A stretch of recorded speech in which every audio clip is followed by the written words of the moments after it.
Ben là. Hey, un BAP, ça te dit-tu quelque chose, ça, un BAP? C'est quoi que ça mange en hiver? Ben là.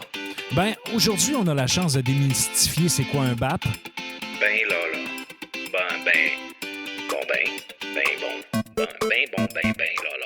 Et non seulement on démystifie qu'est-ce que c'est un BAP, mais on va parler d'un exemple de projet qui est assez intéressant qui se déroule actuellement à Saguenay. Alors, on va expliquer le processus, quelques commentaires sur la situation. Alors, sur ce, la 6e épisode est lancé. Alors, la question qu'on se fait souvent demander, et surtout actuellement dans l'actualité, là, c'est assez présent, c'est quoi un BAP? Alors, un BAP, c'est le Bureau d'audience publique sur l'environnement. Pourquoi on a ça? En fait, l'objectif, c'est de s'assurer que les décideurs, ceux qui donnent les autorisations, aient tout en main pour être capables de prendre une décision, donner l'autorisation de faire soit un projet ou des travaux majeurs. Donc, le BAP, le Bureau des audiences publiques, en fait, le Bureau d'audience publique sur l'environnement, dans le fond, de la façon qu'ils se définissent, ils se définissent en 4 volets, c'est-à-dire le premier est d'informer, donc, dans le fond, par des séances publiques et en diffusant différentes informations, permettent d'informer, entre autres, les citoyens sur les renseignements les plus importants que les gens doivent savoir finalement. Donc, la première tâche d'informer d'un bureau d'audience publique est fondamentale et très importante parce que là, souvent, dans cette séance d'information-là, eh bien, les promoteurs du projet vont avoir l'occasion d'exprimer et de présenter leur projet. Le deuxième aspect, c'est la consultation. Donc, le Bureau des audiences publiques va consulter et vont essayer de cerner les différents enjeux qui vont toucher le projet.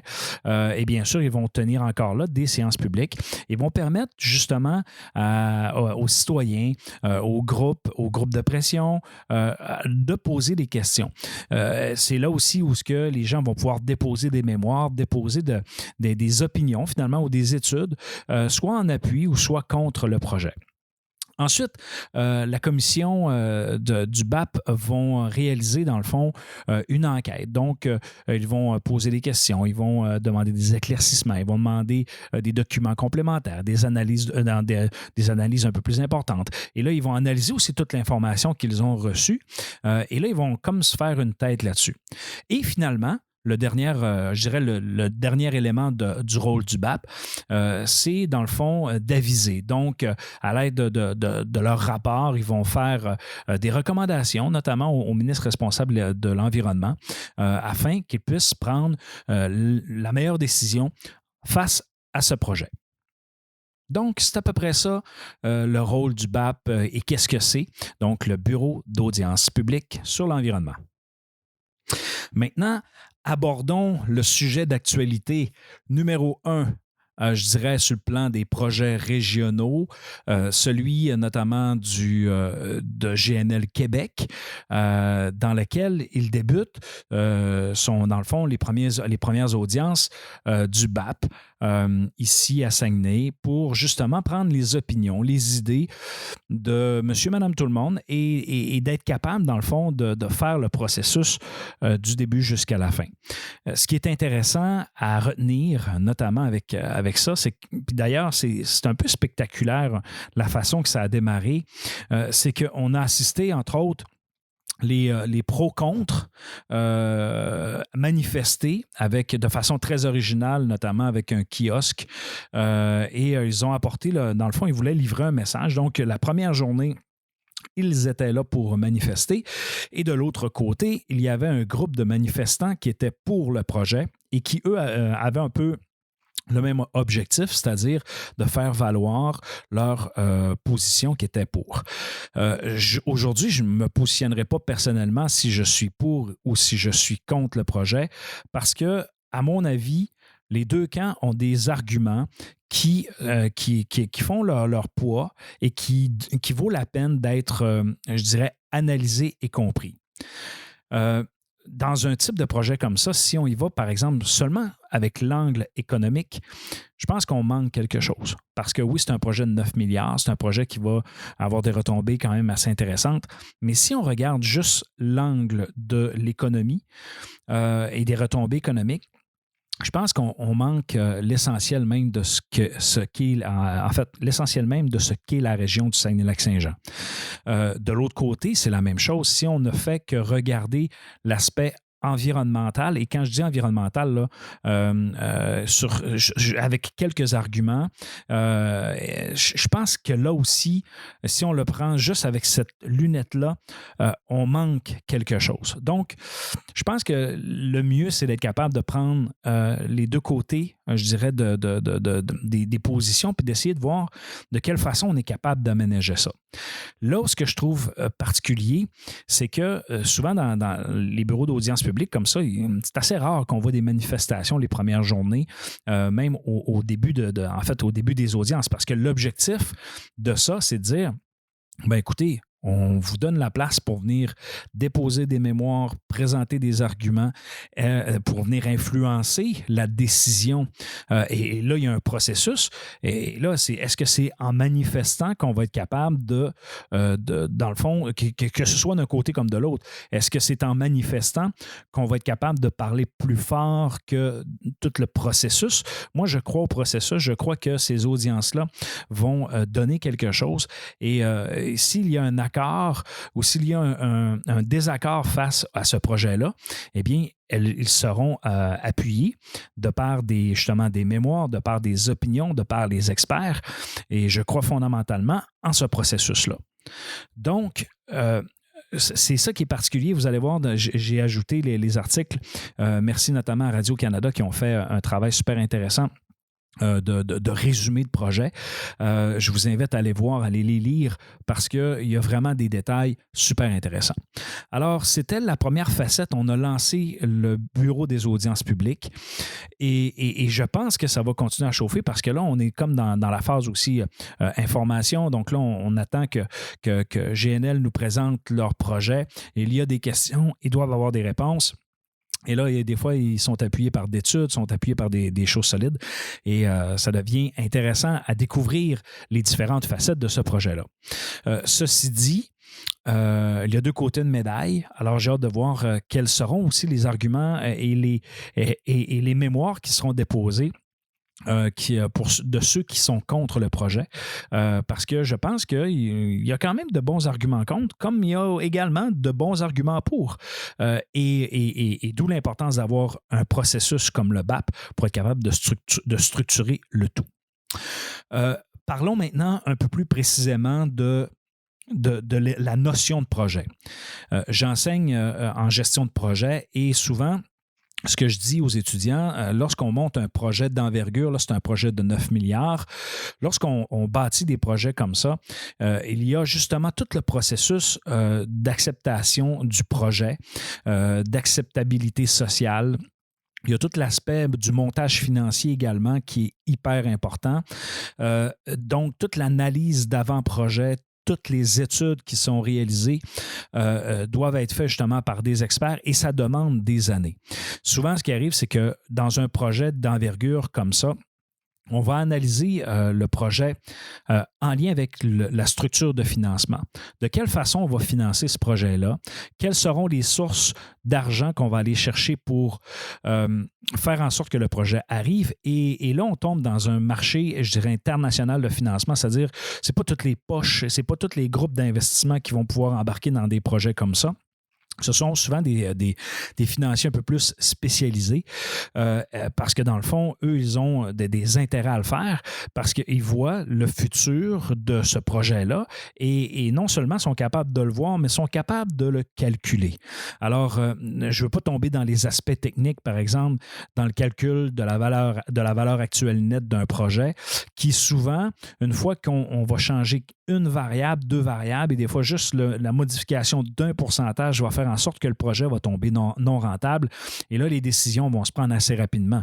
Parce que dans le fond, quand tu as de l'argent et que tu investis des milliards dans un projet, la chose que tu veux, c'est capitaliser ton argent. C'est de faire en sorte que ton argent puisse en générer d'autres. Et tu ne le fais pas juste pour le côté, comment je peux dire ça, le côté social de la chose. Non, tu le fais pour faire de l'argent, là. Eux, ils parlent le fameux money talk. Alors, ça, c'est un des aspects. Alors, quand on change, par exemple, la variable de temps, lorsqu'on change la variable de l'argent, des coûts qui changent et qu'on change souvent le modèle de projet, alors à ce moment-là, des fois, on peut avoir certains problèmes dans le financement. Et c'est là que entre autres, il y a eu le ralentissement économique qui s'est fait sentir. On a vu, entre autres, Buffett vouloir sortir de ce projet-là, qui était un des financiers, et il a lancé quand même un message à l'international qui était assez négatif. Rappelons-nous que lorsque les communautés autochtones se sont mis à bloquer le transport ferroviaire partout à travers le Canada, ça a lancé un message très négatif à l'international. Et là, ça a donné un climat d'incertitude, ce qui fait en sorte que ça augmente le niveau de risque qui est rattaché à un projet. Et là, quand on parle de projet de milliards, bien, vous comprendrez que lorsqu'on veut investir, notamment au Canada, c'est parce qu'on s'attend qu'au Canada, le climat sera stable, le climat va être... comment je pourrais dire ça, va être le climat social sera bon, qu'on ne vivra pas nécessairement des oppositions de ce type-là. Et les communautés autochtones ont toute leur place au Canada et ils étaient en désaccord sur plusieurs aspects du projet, ce qui ont fait en sorte que, puis pas juste à cause de ce projet-là, mais il y a plusieurs facteurs qui ont fait en sorte que les Autochtones ont décidé de bloquer les voies ferroviaires, mais l'impact sur ne serait-ce que la consommation, ça a été assez dramatique. À un moment donné, les usines disaient hey, on a besoin de pétrole, on a besoin d'éléments qui passent par le train de gaz, ainsi de suite. Donc, est-ce qu'on pourrait être ravitaillé? Le propane, là, on va en manquer. Est-ce que vous pouvez nous faire en sorte que ça ouvre? Alors, on avait un enjeu assez important à ce niveau-là. Donc, si je reviens sur les notions de projet, quand tu as un projet d'envergure comme ça, tu as la notion du financement, tu as la notion d'acceptabilité sociale aussi qui est super important. Et cette acceptabilité sociale-là, comme un projet comme GNL Québec, on voit qu'actuellement, il y a quand même un appui populaire avec les derniers sondages qui ont sorti dans la région avec où ce que les gens désirent avoir ce projet-là. Mais il y a également des gens qui s'opposent au projet pour différentes raisons. Et il y a quand même une mobilisation qui est très forte. Et ce qui est à noter, c'est que quand on fait ce processus-là de bureau d'audience publique, bien, c'est parce qu'on veut aller chercher cette fameuse acceptabilité-là. C'est un outil aussi de communication pour dire voici notre projet et aussi bien, de quelle façon qu'on pourrait s'améliorer. Ça peut être ça également. Et souvent, les grandes entreprises, d'ailleurs, GNL l'a fait, avant même le bureau des audiences publiques, de façon officielle, souvent vont réaliser des séances d'information pour informer les citoyens, informer les communautés, pour passer l'information sur leurs intentions du projet. Également pour les écouter, savoir qu'est-ce qu'eux en pensent et peut-être même être en mesure d'aller chercher un terrain, un terrain d'entente puis s'assurer que tout le monde en tire leur compte. Quand ils ont fait notamment la mine Stornoway dans le coin de Chibougamau, dans le fond, les promoteurs avaient fait à peu près cette même stratégie-là et ils ont été chercher justement l'appui et un des premiers appuis qu'ils ont été chercher, c'est l'appui des communautés autochtones pour justement dire, écoutez, on va exploiter les ressources. Est-ce que vous voulez embarquer avec nous autres? De quelle façon qu'on peut devenir partenaire et de quelle façon qu'on peut travailler ensemble?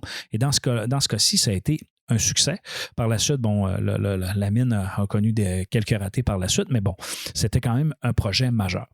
Somme toute, restons à l'affût de ce qui va se passer. Moi, je vous invite à suivre l'actualité parce que lorsque vous allez suivre notamment des cours de gestion de projet, actuellement, j'en ai un que je donne à des étudiants qui sont vraiment excellents.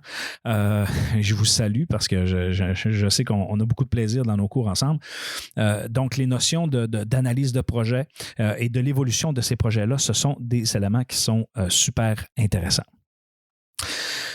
Alors, c'est ce qui complète ce podcast. cette 6e édition. Alors, je vous réserve quelques surprises. J'ai fait quelques demandes d'entrevues. J'espère que ce sera positif. C'est sûr que comme je suis à la première saison du podcast, je ne sais pas si les gens vont vouloir embarquer, là, notamment certaines personnalités publiques. Mais bon, écoutez, si on ne demande pas, on ne le saura jamais. Sur ce, je vous souhaite un bon week-end. N'oubliez pas de respecter les règles de distanciation, pas de party. Je sais que ça peut être difficile, mais faites-le. Et dans le fond, la vie va bien nous le rendre dans les prochains mois. Sur ce, je vous souhaite une bonne semaine.